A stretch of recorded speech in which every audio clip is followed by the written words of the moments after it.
الأنبياء والمرسلين سيد الأبرار ونخبة الأخيار زين الرسالة والنبوة ينبوع الحكمة والفتوة نبي الأنبياء وصفي الأصفياء الذي بنوره استضعت الأنوار واستنتارت الشموس والأقمار وبظهوره تجلت الأسرار الذي في السماء اسمه أحمد وفي الأرض بالقاسم محمد. اللهم صل على محمد وآل محمد.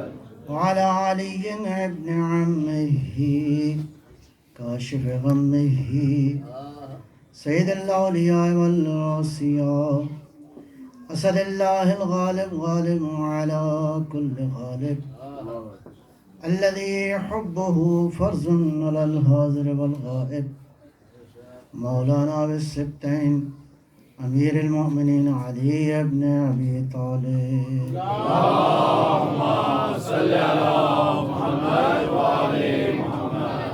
وعلى أولاده الطيبين الطاهرين المعصومين وجزا الله على العباد الداعين إلى الخلق في جميع العصار والأقطار ذوي المعاثر والآثار خير القرون الذين يبين للناس مناهج الحلال والحرام أهل البيت المطهرين من الرجس والآثام ورحمة الله وبركاته. أما بعد فقد قال الحكيم بسم الله الرحمن الرحيم ولقد صرفنا للناس في هذا القرآن من كل مثل صلوات محمد. اللهم صل على محمد وآل محمد. عنوان کلام جو ہے وہ قرآنی مثالیں ہیں جو اللہ فرما رہا ہے کہ ہم نے ہدایت کے لیے ہر طرح سے ان مثالوں کے ذریعے تمہیں سمجھا دیا ہے، اس لیے کہ تم حقیقت کو درک نہیں کر سکتے، تم عالم مثال میں رہتے ہو، مثالوں سے سمجھا دیا۔ تمہارا تعلق چونکہ عالم مثال سے ہے، لہذا مثالوں سے اللہ نے حقائق کا ظاہر ہے کہ ادراک عام بشر کے لیے ممکن نہیں ہے، لہذا پروردگار نے مثالیں جو ہیں وہ بیان فرمائی ہیں۔ ایک خوبصورت مثال اور سورہ فتح کی آخری آیہ مبارکہ، ارشاد رب العزت ہے بسم اللہ الرحمن الرحیم وما محمد الا رسول، محمد رسول ہیں۔ ایک صلوات فرمائیے گا اللهم صل على محمد وآل محمد. تھوڑا سا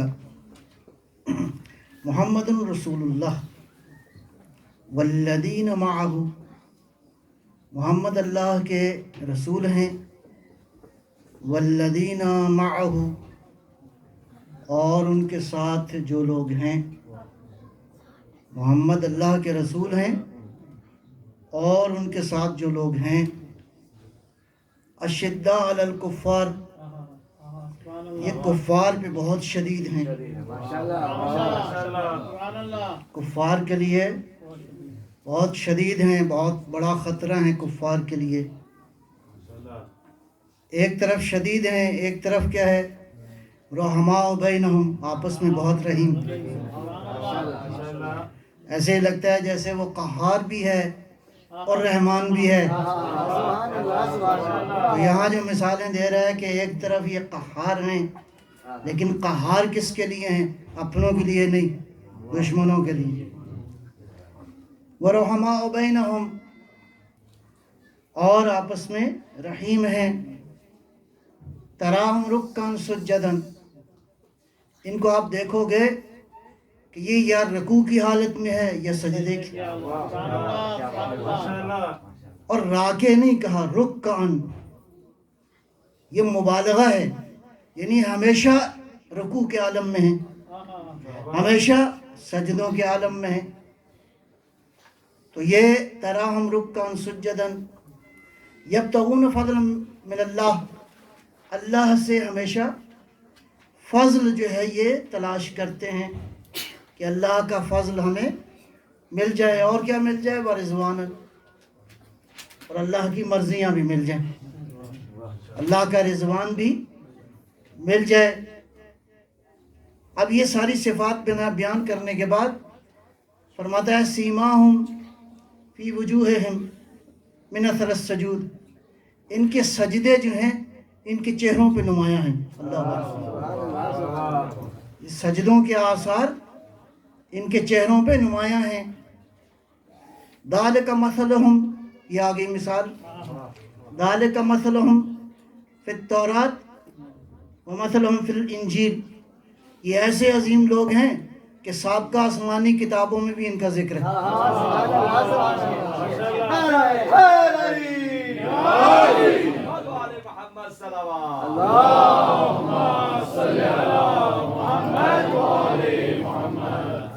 ایک بحث یہاں پہ عالم اسلام میں ہے، رائے ہے، ہم خالی رائے کہہ کے گزرتے ہیں اور اپنی رائے بھی دیتے ہیں. رائے یہ ہے کہ والذین معہ، جو معہ محمد کے ساتھ ہیں، وہ محمد جو اللہ کے رسول ہیں. تو دوستوں نے سمجھا کہ جتنے بھی ساتھی ہیں وہ سارے کے سارے انہی اوصاف کے مالک ہیں. تو یہ معہ جو ہے جو محمد کے ساتھ ہیں، دیکھیں خالی ساتھ ہونا اس عالم میں اگر آپ دیکھیں تو انسان کے ساتھ بہت ساری چیزیں ہوتی ہیں، جمادات میں بہت ساری چیزیں ہیں. آپ کے گھر کا سامان سارا کے سارا آپ کے ساتھ ہوتا ہے. آپ آفس میں جائیں تو ساری چیزیں آپ کے ساتھ ہوتی ہیں، میزیں ہیں، کرسیاں ہیں. اسی طرح باس بھی آپ کے ساتھ ہوتا ہے. صلوات پر محمد علیہ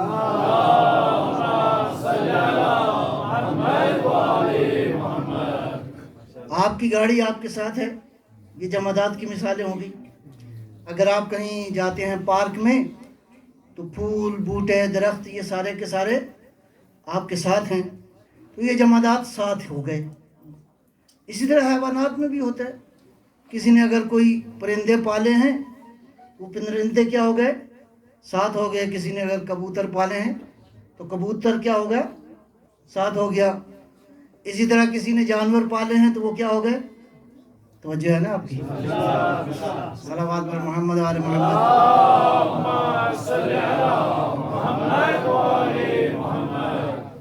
اسی طرح انسانوں میں بہت سارے لوگ ساتھ ہوتے ہیں، دوستوں میں، رشتہ داروں میں، جاننے والوں کے اندر یہ سارے کے سارے ساتھ ہوتے ہیں. آپ سے پوچھتا ہوں، جو ساتھ ہو وہ ساتھی ہوتا ہے؟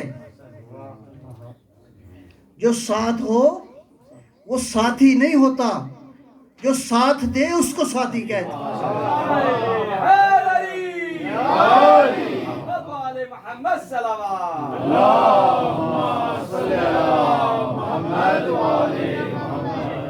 بال اس سے بات آگے بڑھی ہے.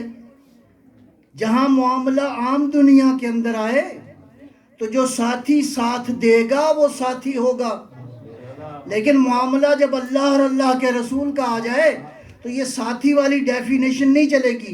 یہاں پہ جو اطاعت کرے گا وہ ساتھی ہوگا.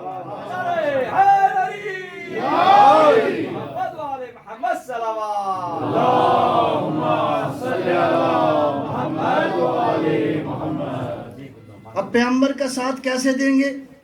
دوبارہ قرآن سے پوچھ لیتے ہیں. اے اللہ کی کتاب بتاؤ کہ قرآن اللہ کے نبی کا ہم ساتھ کیسے دیں؟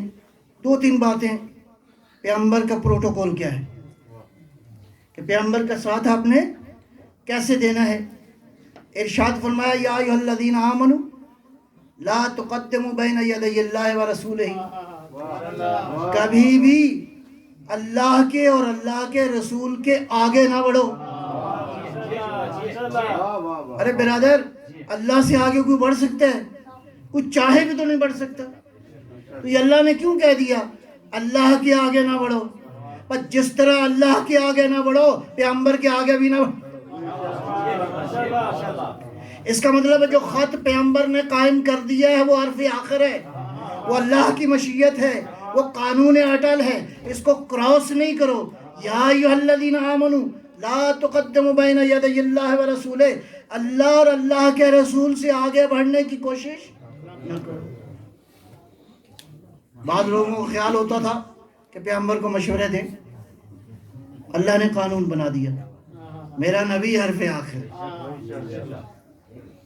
ایک اور مرحلے پہ ارشاد فرمایا لا ترفعوا اصواتکم فوق صوت النبی، خبردار پیغمبر بیٹھے ہوں تو ان کی آواز پہ بلند آواز نہ کرو.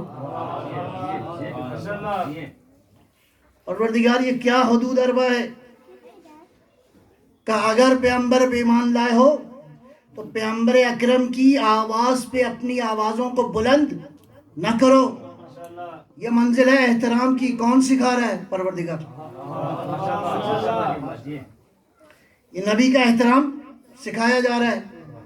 ولا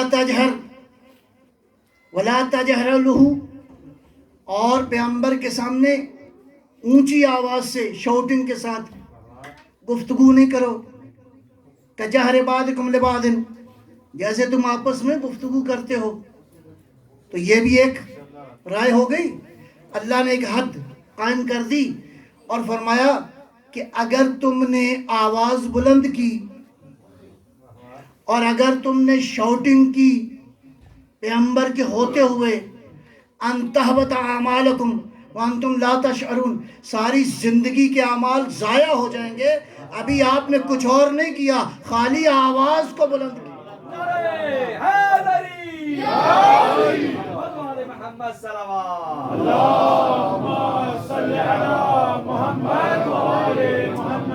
اس کا مطلب ہے اگر 80-50 حج کیے ہوں زندگی میں، چند ملین پاؤنڈ جو ہے وہ خرچ کیے ہوں چیریٹی کے اوپر، بہت سارا خرچہ بھی کیا ہو، بہت ساری نمازیں پڑھی ہوں، فرض کیا 400 سال عبادت کی ہو، ایک لہجہ پیغمبر کی بارگاہ میں آواز اونچی چلے گی.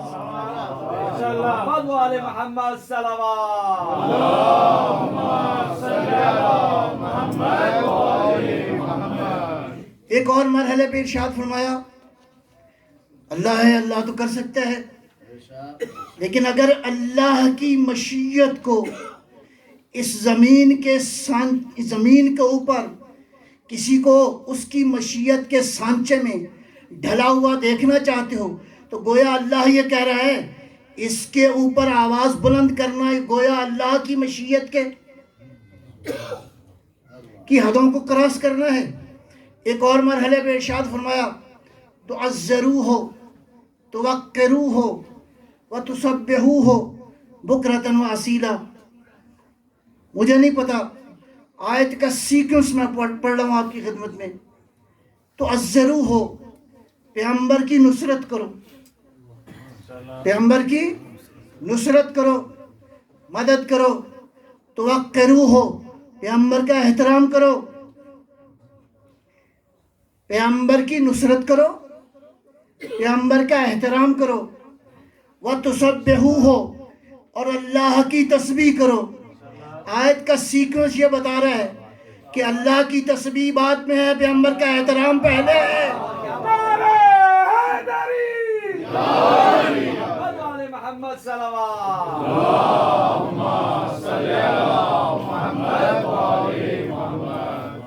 تسبیح قائم نہیں، تسبیح کی کوئی قیمت نہیں ہے اگر پیغمبر کا ساتھ نہ دیا، اگر پیغمبر کی مدد نہ کی، اگر پیغمبر اکرم کی عزت نہ کی. تو ماہو کا معنی یہ ہے کہ حضور کی بارگاہ میں بیٹھنے کا پروٹوکول کیا ہے کہ اپنی آواز کو بھی بلند نہیں کرنا. اس کا پروٹوکول یہ ہے کہ اس کی مدد بھی کرنی ہے، اس کے حرف کو حرف آخر سمجھنا ہے. اب آئیے محمد رسول اللہ والذین معہ، اور وہ لوگ جو پیغمبر کے ساتھ ہیں. یہ کیا ہیں؟ اب پیغمبر کا ساتھ دیکھیں، میں پھر ایک صلوات پڑھیے گا.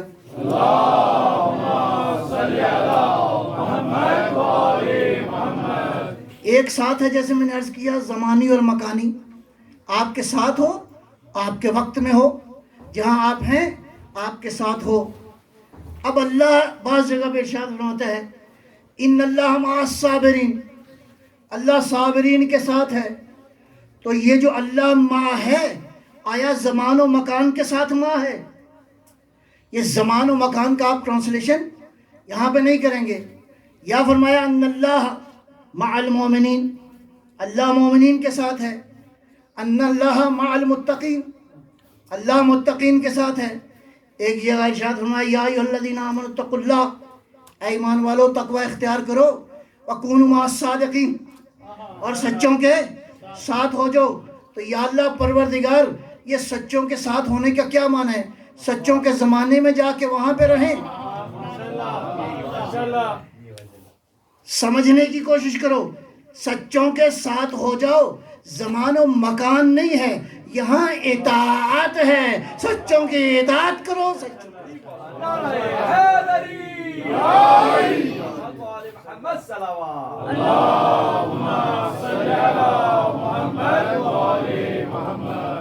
ہوا شدہ علی الکفار، تو یہ ہیں جو شدید ہیں کفار کے اوپر.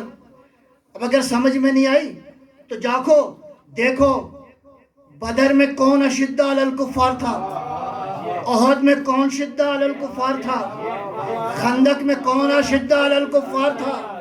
تمام تر معرکوں کے اندر یہاں تک کہ آخری معرکے میں اگر علی کی تلوار نہ ہوتی تو کفار کا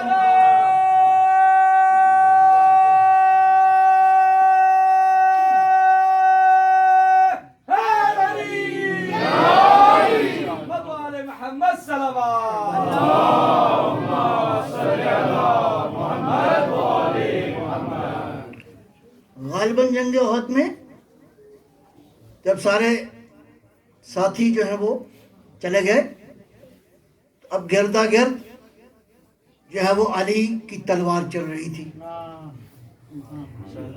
نبی اکرم مسلسل ہدایت دے رہے تھے، کبھی دائیں طرف، کبھی بائیں طرف، کبھی سامنے، کبھی ہٹ کے، ادفع یا علی، ادفع یا علی، ادفع یا علی. جہاں پیغمبر کی آواز بلند ہوتی تھی علی کی تلوار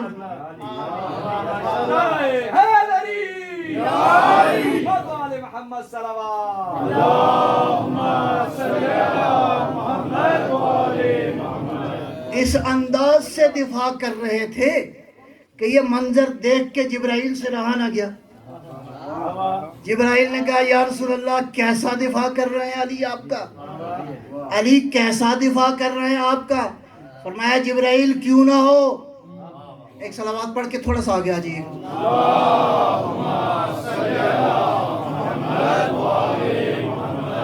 ایک بار پھر بھی صلوات پڑھیے گا.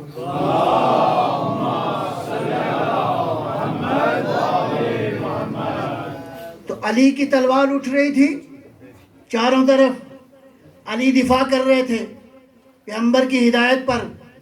اس کا مطلب ہے علی ساتھ دے رہے ہیں، ابھی ساتھی بھی ہیں ساتھ بھی دے رہے ہیں. کیسے ساتھ دے رہے ہیں؟ چاروں طرف دشمن حملہ کر رہا ہے، علی بجلی کی طرح چاروں طرف گھوم کے رسالت کا دفاع کر رہے ہیں. یہ منظر دیکھ کے رہا نہ گیا جبرائیل سے. یا رسول اللہ مبارک ہو، یا رسول اللہ کیسے یہ دفاع کر رہے ہیں؟ پیغمبر نے فرمایا جبرائیل کیوں نہ ہو، انا من ہو وہو منی، میں اس سے ہوں یہ مجھ سے.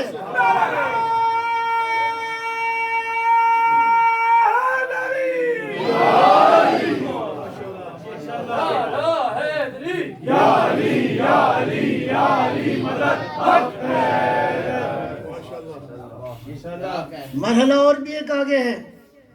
تو جبرائیل سے پھر نہ رہا گیا، کہا یا رسول اللہ وَأَنَا مِنْكُمَا، میں آپ دونوں سے ہوں. جبرائیل کیا کہہ رہا تھا؟ رشتہ داری اور پیوند بتا رہا تھا؟ نہیں، جبرائیل کا یہ جملہ بتا رہا ہے کہ اگر علی آپ سے ہیں، آپ علی سے ہیں، تو اس میں بھی شامل ہوں، اس لیے کہ معاملہ ظاہر کا نہیں ہے، اس وقت رسالت کا دفاع.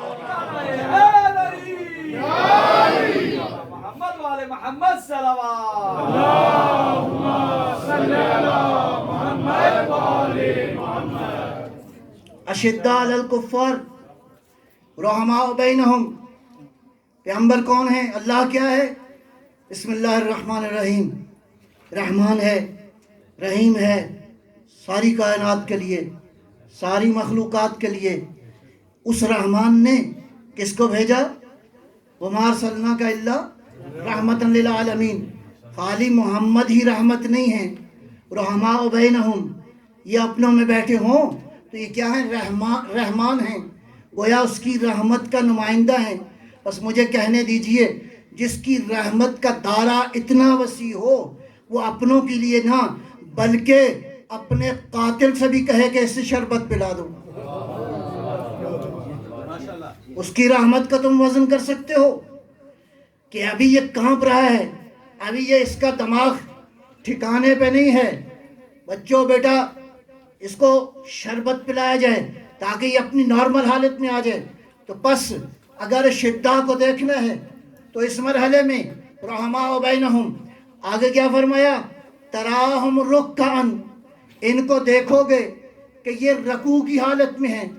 ایسا رکوع کرتے ہیں، ایسا رکوع کرتے ہیں کہ فرشتے بھی اشش کر اٹھتے ہیں کہ یا اللہ کیسا رکوع ہے. بلکہ ان کے رکوع کا تو قرآن نے بھی قصیدہ پڑھ دیا. یہ وہ ہیں جو رکوع میں سے انگوٹھی بھی دے دیتے ہیں.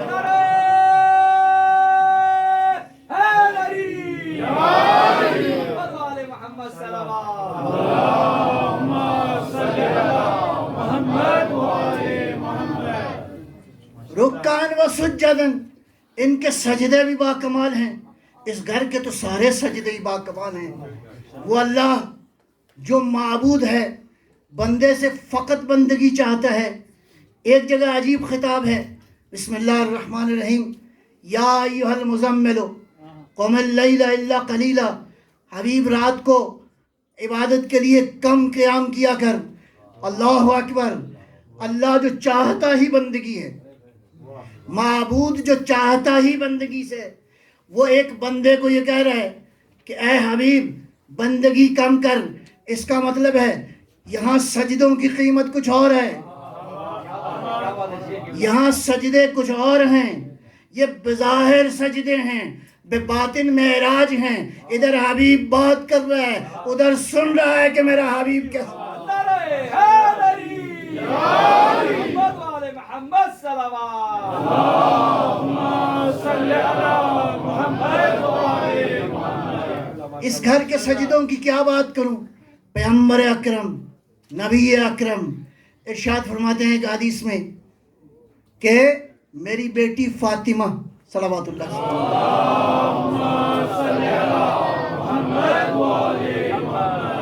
جب مصلی عبادت پہ کھڑی ہوتی ہے، اس کے وجود سے ایک نور نکلتا ہے. کون فرما رہا ہے؟ پیغمبر نور، کلام نور. میری بیٹی جب فاطمہ مصلی عبادت پہ کھڑی ہوتی ہے، اس کے وجود سے ایک نور ساطع ہوتا ہے. یہ نور چلتا چلتا آسمانوں کی طرف جاتا ہے، آسمانوں کو کراس کرتا ہوا کرسی اور عرش تک پہنچتا ہے.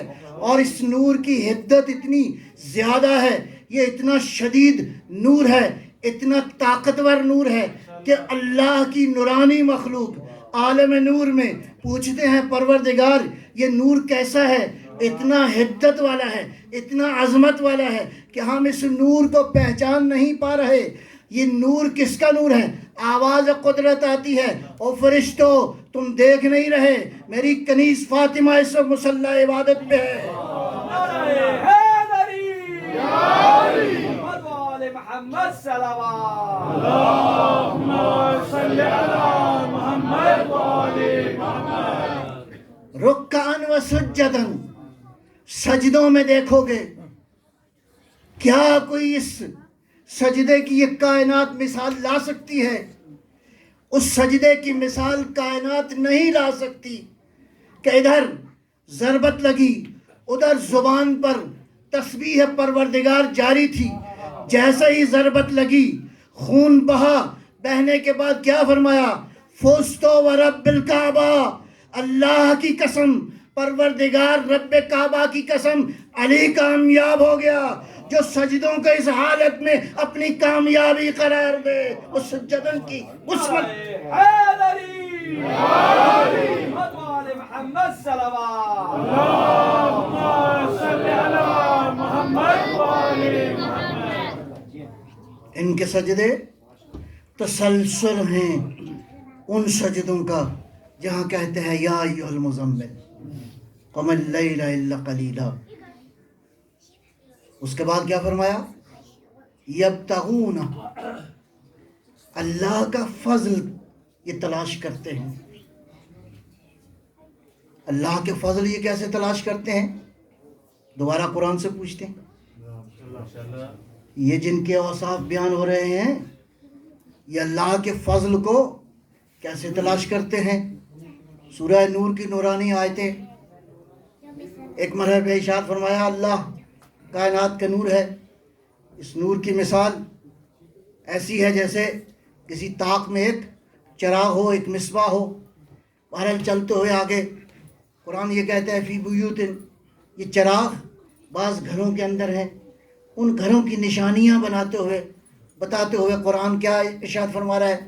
رجال لا تلہیہم تجارت وبیع عن ذکر اللہ واقام الصلاۃ وایتاء الزکوٰۃ. یہ ایسے انسان ہیں لا تلہیہم یہ کہہ رہا ہے ایک لہجہ بھی یہ غافل نہیں ہے.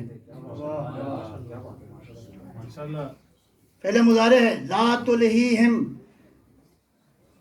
ان کو کوئی چیز بھی غافل نہیں کرتی.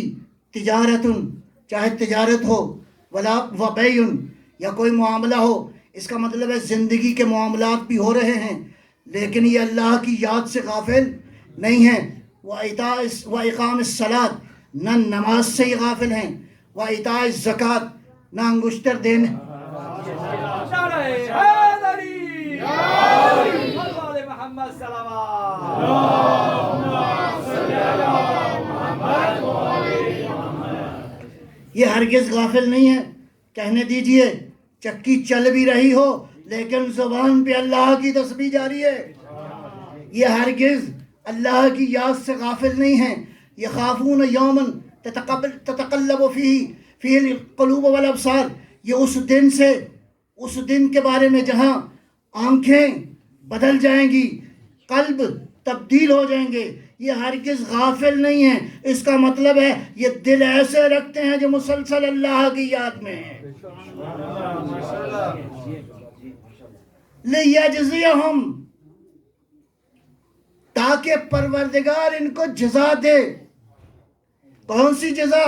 احسن ما عملو، جو انہوں نے کام کیا ہے اس کی احسن جزا دے.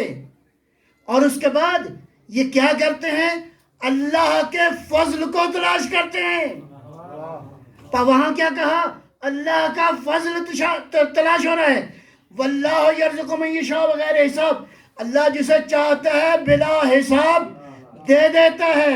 اس لیے کہ یہ اللہ کے فضل کا منتظر ہیں. اور اسی لیے سورہ دہر میں ارشاد فرمایا ہم جو دے رہے ہیں تمہاری طرف سے کسی ریوارڈ اور شکریہ کے محتاج نہیں ہیں. ہم تو اللہ کے لیے انما نطعم لوجہ اللہ، ہم اللہ کے لیے دے رہے ہو. جو اللہ کی وجہ کے لیے، پروردگار کے لیے دے، ریوارڈ بشر نہیں دیتا، خود پروردگار جو ہے.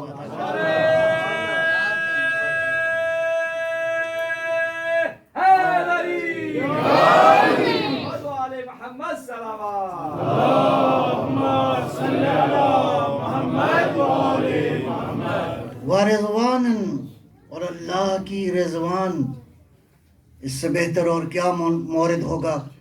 ومن الناس من یشری نفسہ ابتغاء مرضات اللہ، کچھ ایسے ہیں جنہوں نے جانیں بیچ دی. اب یہ جان ان کی نہیں ہے، یہ جان ان کی نہیں ہے. کچھ لوگ ایسے ہیں جنہوں نے جانوں کو دے دیا ہے اور کیا خریدا ہے؟ اللہ کی مرضیاں. اللہ کے محمد رسول اللہ والذین معہ اگر پہچاننا چاہتے ہو ماہو کون ہیں، یہ وہ ہیں جنہوں نے نفسوں کو بیچ کے مرضات الہی کا سودا کر لیا ہے، یہی ہیں جو ماہو ہیں۔ اسی لیے ان کا ذکر فقط یہاں پہ نہیں ہے، ذالک مثلہم فی التوراۃ ومثلہم فی الانجیل، سابقہ آسمانی کتابوں میں بھی انہی کے تذکرے ہیں۔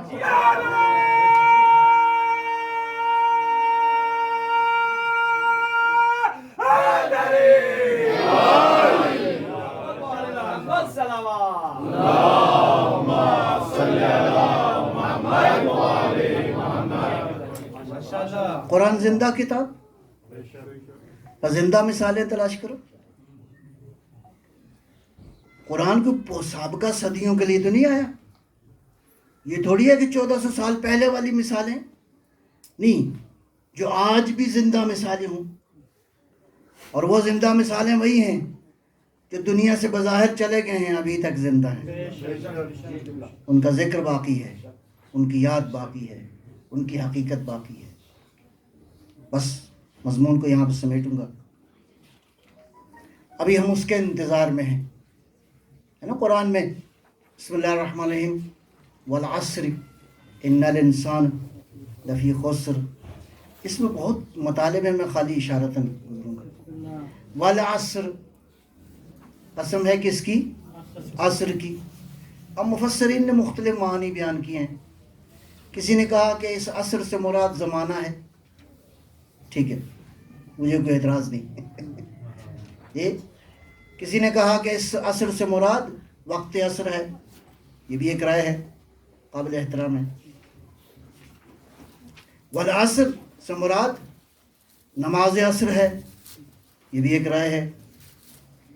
عصر سے مراد ایک رائے جو ہے وہ امام خمینی رضوان اللہ تعالیٰ علیہ وہ ایک جگہ ارشاد فرماتے ہیں اس عصر سے مراد امام عصر ہے۔ صلوات پر محمد و آل محمد۔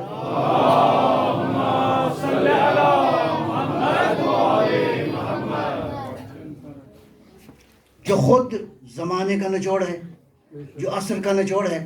بہرحال ایک معنی اور بھی بعض مفسرین نے کیا ہے کہ اس سے مراد عاشورہ کی عصر ہے۔ یہ مختلف معانی ہیں، مختلف مصادیق کا آپ کہہ سکتے ہیں۔ تو اللہ جب قسم کھائے گا تو معمولی شے کی قسم تو کوئی بھی نہیں کھاتا، معمولی وجود کی قسم تو کوئی بھی نہیں کھاتا۔ اللہ نے قسمیں بھی بڑی چن چن کے کھائی ہیں، یاسین والقرآن الحکیم، قاف والقرآن المجید۔ بہرحال ان ساری قسموں میں ایک قسم جو ہے وہ یہ ہے۔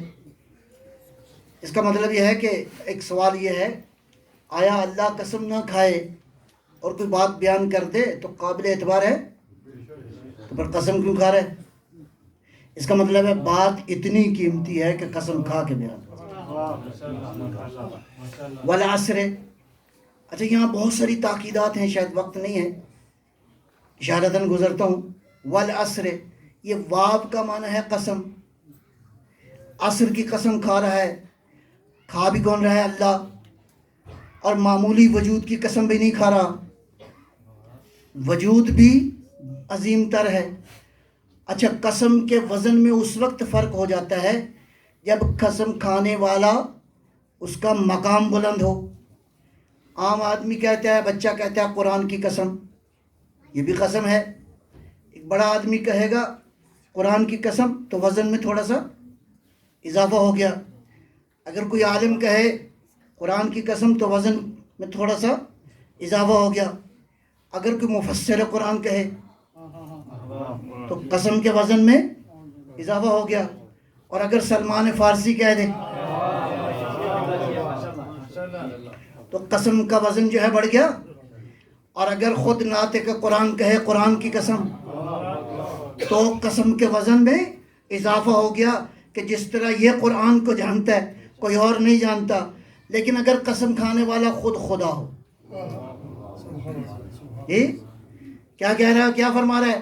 والعصر، مجھے قسم ہے۔ میں اب خلاصتاً ایک مصداق کے طور پہ اللہ یہ کہہ رہا ہے، مجھے امام عصر کی قسم،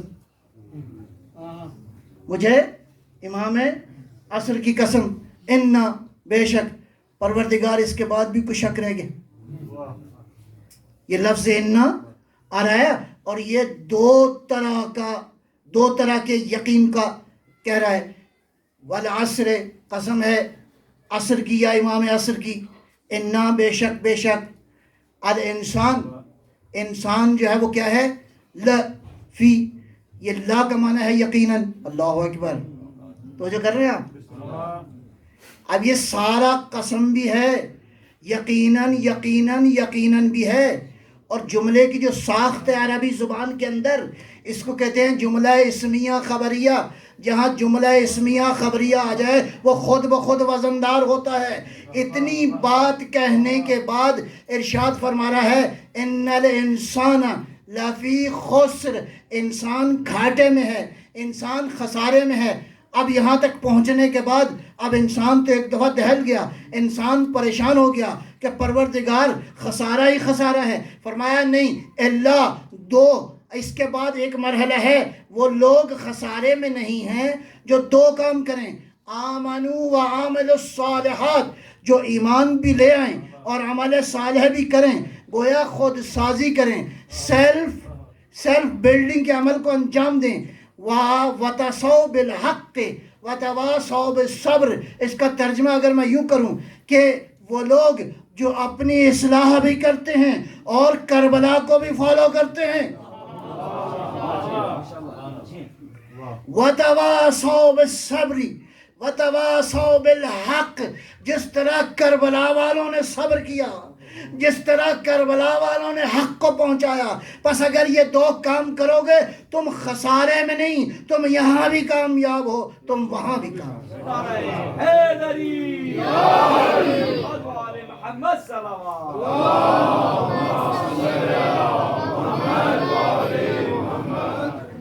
بس اس میسج کو پہنچانا ہے. تواصو کا مطلب یہ ہے آگے پہنچانا ہے، ڈیلیور کرنا ہے. پہنچاتے ہیں کس کا میسج؟ صبر کے مرحلے ہیں نا مختلف. ایک صبر ہے یہ زندگی میں عام مرحلوں میں جو معمولاً ہم شاید نہیں کرتے. یہ صبر یہیں سے سیکھنے کی ضرورت ہے.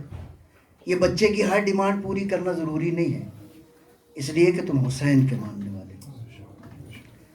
صبر کی ٹریننگ ہمیں یہیں پہ دینی ہے. اسی طرح زندگی کے اور معاملات میں، کھانے پینے میں.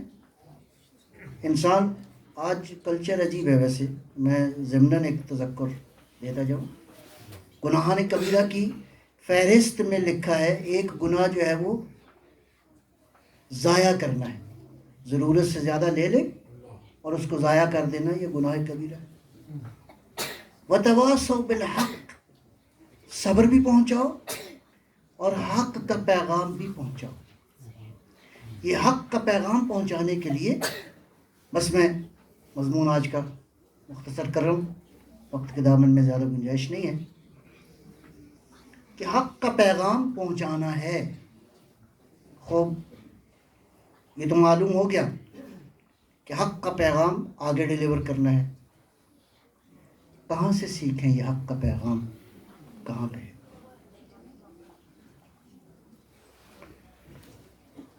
یہ حقیقت کہاں موجود ہے؟ میں نے عرض کیا کہ ان سارے پروگرام کا حقیقت اگر کوئی جاننا چاہے تو کربلا سے بڑی مثال کوئی نہیں. کربلا دین کے سارے چیپٹرز میں اگر کوئی دیکھنا چاہے تو کربلا اپنے وجود میں دین کامل ہے. اگر کوئی توحید کو سمجھنا چاہے تو بھی کربلا کامل ہے. اگر کوئی نبوت و قرآن کو سمجھنا چاہے تو بھی کربلا سے بڑا کوئی. اگر انسانی رویوں کو سمجھنا چاہے تو بھی. آج کیا سمجھنا ہے؟ آج سمجھنا ہے کہ باپ اور بیٹے کا رشتہ کیا ہوتا ہے. اور بیٹا بھی وہ کہ جب رسول اللہ دنیا سے چلے گئے تو حسین کہتے ہیں بہت پریشان رہتے تھے، تو اللہ نے ایسا بیٹا دیا جو رسول اللہ کی شبیہ تھا. علی اکبر کو معمولی شخصیت نہیں تھے. عزیزانو عزیزو، کہتے ہیں کہ مولا حسین کے دروازے پہ آ کے مسلمان اکثر درخواست کرتے تھے کہ مولا ہم رسول اللہ کی زیارت کرنا چاہتے ہیں، اپنے بیٹے کی زیارت تو کرا دیجئے۔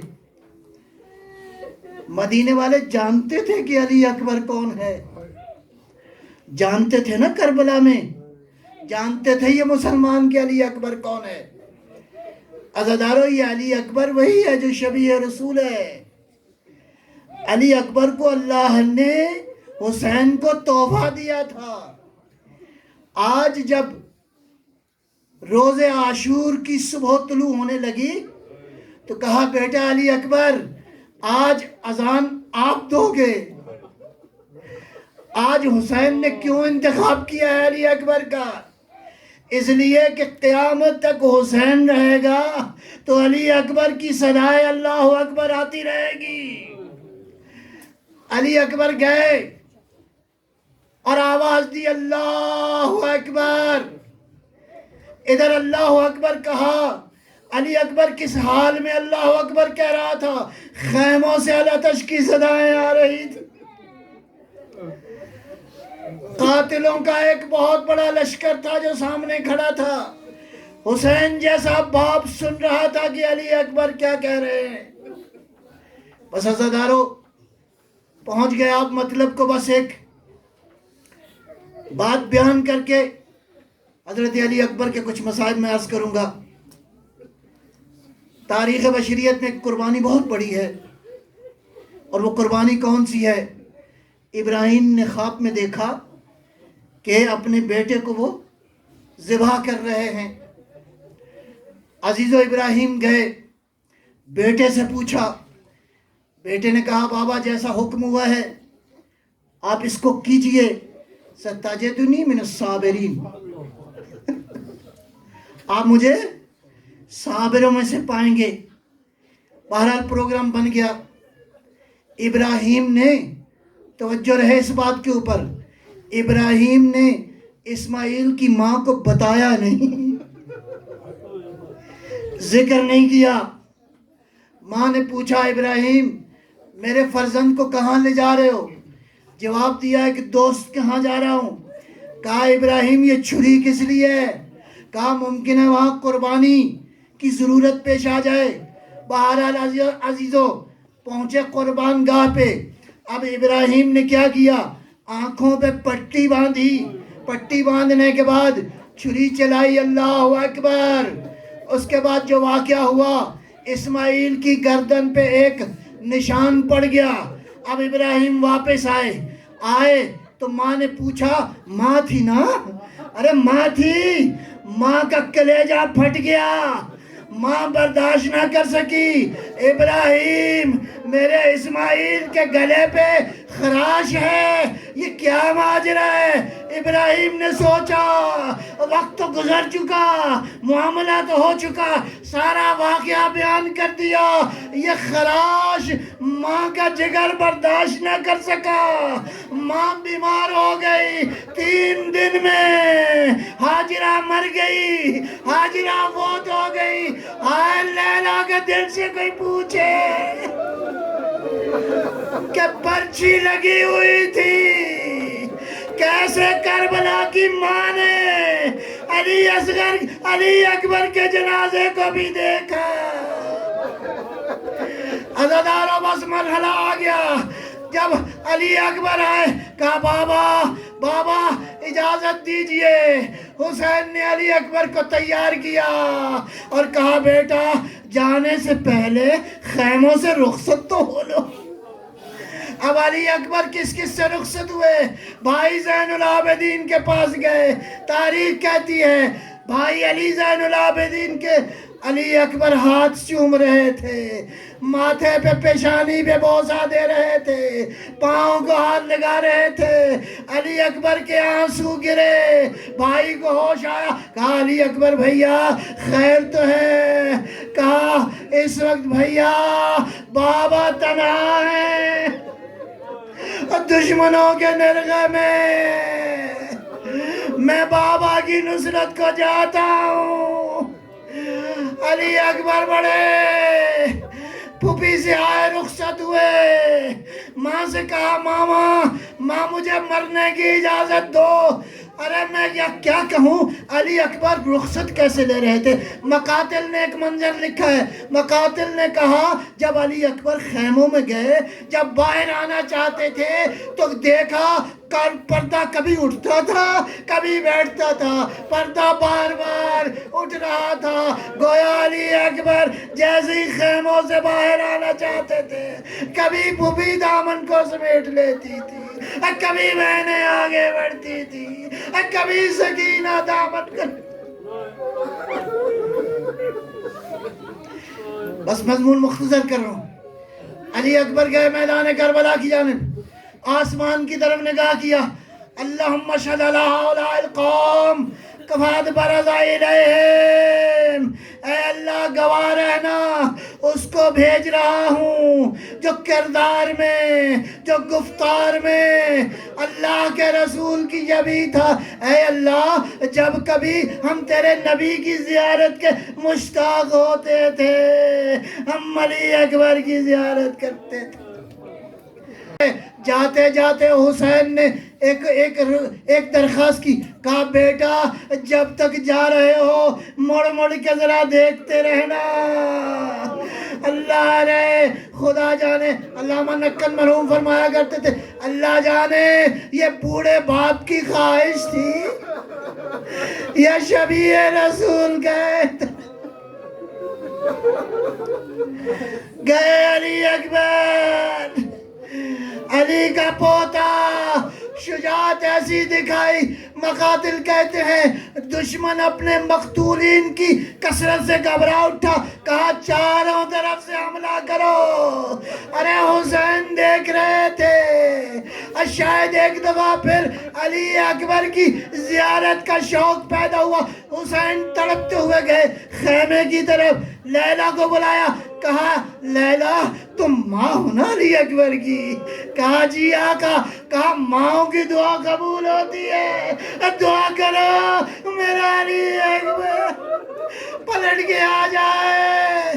لیلا گئی، مصلی بچھایا، بالوں کو کھولا، ہاتھوں کو بلند کیا، یا رات یوسف الی یعقوب، اے وہ پروردگار جس نے یوسف کو پلٹا دیا، یا اللہ میرے علی اکبر کو۔ واحد شہید ہے جو پلٹ کے آیا، حسین نے سینے سے لگایا، بوسہ لینا چاہا۔ علی اکبر نے کہا بابا اگر تھوڑا سا پانی مل جائے، بابا اگر تھوڑا سا پانی مل جائے تو یہ دشمن آج نہ رہے۔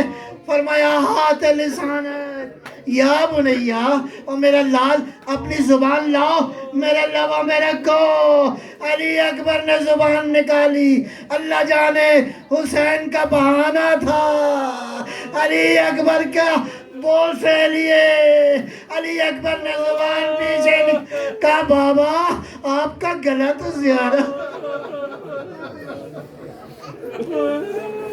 بس مضمون مختصر کر دیا میں نے۔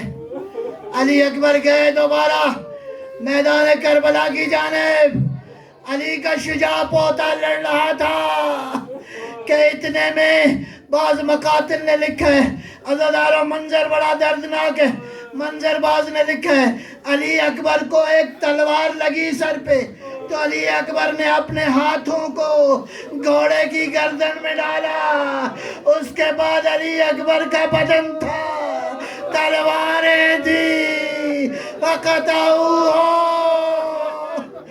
اربن اربا، یہ تلواریں اتنی تھی کہ علی اکبر کے بدن کے میدان میں گرا علی اکبر۔